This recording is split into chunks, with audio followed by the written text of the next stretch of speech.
تیری ہی ہم عبادت کرتے ہیں اور تجھ ہی سے ہم مدد مانگتے ہیں۔ کل ہم نے یہ بیان کیا تھا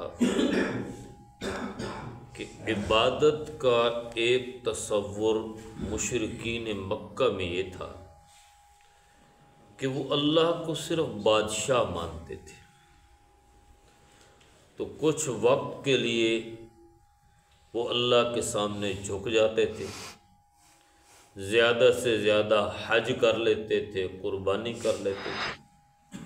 اور باقی دنیا کے ہر معاملے میں سے اللہ کو نکال دیتے تھے۔ یہ مشرکین مکہ کا عبادت کا تصور۔ عبادت کا ایک تصور وہ ہے جو آج بھی ہندوؤں میں پایا جاتا ہے، بدھ مت میں پایا جاتا ہے اور عیسائیوں میں پایا جاتا ہے، اور وہ تصور یہ ہے کہ عبادت اس چیز کا نام ہے کہ آپ بالکل دنیا سے کنارہ کش ہو جائیں، تارک الدنیا ہو جائیں، دنیا سے کٹ کے بیٹھ جائیں۔ یہ تصور عبادت بھی غلط ہے، اور عبادت کا ایک تصور مشرکین کا اور بھی تھا، یہ ہندوؤں میں بھی پایا جاتا ہے کہ براہ راست آپ اللہ کی بندگی نہ کریں، آپ کا براہ راست اللہ سنتا ہی نہیں ہے۔ اللہ تک اگر بات پہنچانی ہے تو درمیان میں آپ کسی بزرگ کو لے کر آئیں۔ اس لیے مشرکین مکہ جو تھے وہ بتوں کو اللہ کے درمیان وسیلہ بناتے تھے۔ وہ کہتے تھے ہم انہیں خدا نہیں مانتے، یہ جن کے نام کی ہم نظر و نیاز دے رہے ہیں یا جن کے نام کے چڑھاوے چڑھا رہے ہیں، ہم انہیں خدا نہیں مانتے، ہم یہ کہتے ہیں کہ ان کے ذریعے سے ہماری بات خدا تک پہنچے گی۔ اچھا جی کیوں؟ تو وہ کہتے تھے اس لیے کہ خدا ڈائریکٹ نہیں سنتا، براہ راست نہیں سنتا، ہر ایک کی نہیں سنتا، اللہ تک بات پہنچانے کے لیے کسی بزرگ کا ہونا ضروری ہے۔ اور قرآن کریم نے تو بالکل واضح طور پہ اللہ نے فرمایا کہ وَإِذَا سَأَلَكَ عِبَادِي عَنِّي فَإِنِّي قَرِيب، کہ اے محبوب صلی اللہ علیہ وسلم جب لوگ آپ سے میرے بارے میں پوچھیں تو میں تو بہت قریب ہوں، نحن اقرب الیہ من حبل الورید، شہرک سے بھی زیادہ قریب ہوں، مجھے جتنا براہ راست پکارو گے، ڈائریکٹ پکارو گے، میں سب کی پکاریں سنتا ہوں، جواب بھی دیتا ہوں، قبول بھی کرتا ہوں۔ لیکن مشرکین مکہ کا یہ عقیدہ تھا کہ براہ راست اللہ تعالیٰ نہیں سنتا۔ یہ 3-4 عقیدے اور تصورات تھے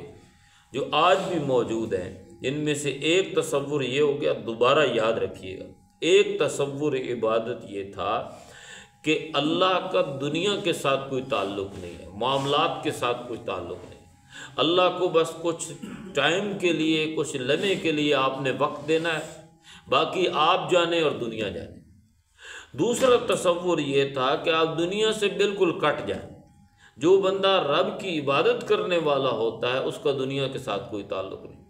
اور تیسرا تصور یہ تھا، اور جو آج بھی موجود ہے، کہ اللہ کو براہ راست بات کرنے کے بجائے درمیان میں کوئی وسیلہ ڈال دیں، کسی بزرگ کو ڈالیں، براہ راست اللہ سنتا نہیں ہے۔ یہ تینوں تصور اسلام کے نزدیک عبادت کے غلط ہیں۔ اسلام کا عبادت کا تصور یہ ہے کہ آپ 24 گھنٹے جو کام بھی اللہ کے حکم کے مطابق کریں گے وہ عبادت ہے،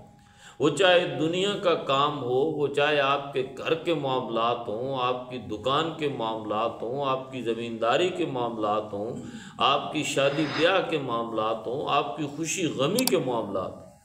جو کام بھی آپ اللہ کے حکم اور اس کے نبی کے طریقے اور شریعت کے مطابق کریں گے وہ عبادت بن جائے، یہ تصور عبادت ہے۔ اور قرآن کریم نے